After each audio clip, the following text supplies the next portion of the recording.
He wants itong tatlo, no? Yung best pick mo. Kung nag-iisip ka pa, brother. Nag-iisip pa ako. Sige, pagtabi-tabihin mo yan din. What's up, guys? Another watch, another day. We're here na naman sa Mulito. We have a viewing. Si Brother JB just came back from the States and he wants to take a look. Sorry, he wants to take a look at some watches. Kaya, tara. Brother JB? Hey, Hi, nice What's up, to meet you. How are you? So we're here. Brother JB is taking a look at these. Check nyo guys. So he's taking a look at this Explorer. So this is a 226570 na. The newest reference, 2021. Also have here the no date na Rolex din.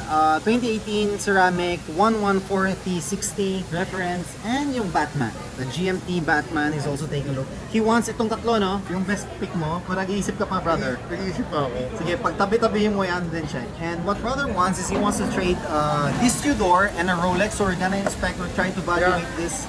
Okay. So it's a reference for 2010. This is a 2018.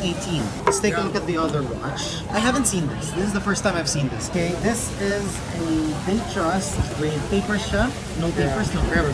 Authentication. There is seats, luxury station, has the manual pa. Old school. Old school manual. Yeah, this is quite vintage na. And it has a diamond bezel, but it's not factory. This is Custom made. custom made. Yeah. Sige, let's try to value these two. We'll try to look at the year by looking at the reference lang. Very critical kasi ang aftermarket diamonds. Yan. The only issue with the diamonds, uneven siya. May makikita ka na may malubog masyado, meron siyang, it's not really even. Yeah, like 6 series. As expected, this is a 16013. Hindi siya 16233 na Datejust. So this is a quiet vintage piece na ta. Yeah, not even 1991. I'm trying to negotiate against myself right now eh. Kasi sabi ko, okay pa to hype. Kasi I don't usually get them. Okay, honestly, brother, for this one, how much would you believe valuing? Ikaw, sabihin sa akin.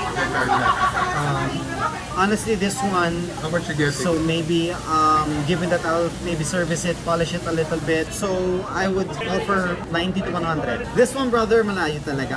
I say this, it's because of the diamond eh. If this has the original bezel, you know naman. If this was a 16233, I'll get this for 50k more.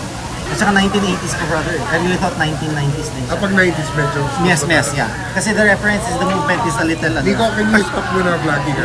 Kasi nag-negotiate ako. sige, Ay, sige. stop ko na lang. Okay lang. Okay lang. Sige. Deal? Deal, One? deal. Bakit? Uy! Excited! Pakita mo lang yung deal!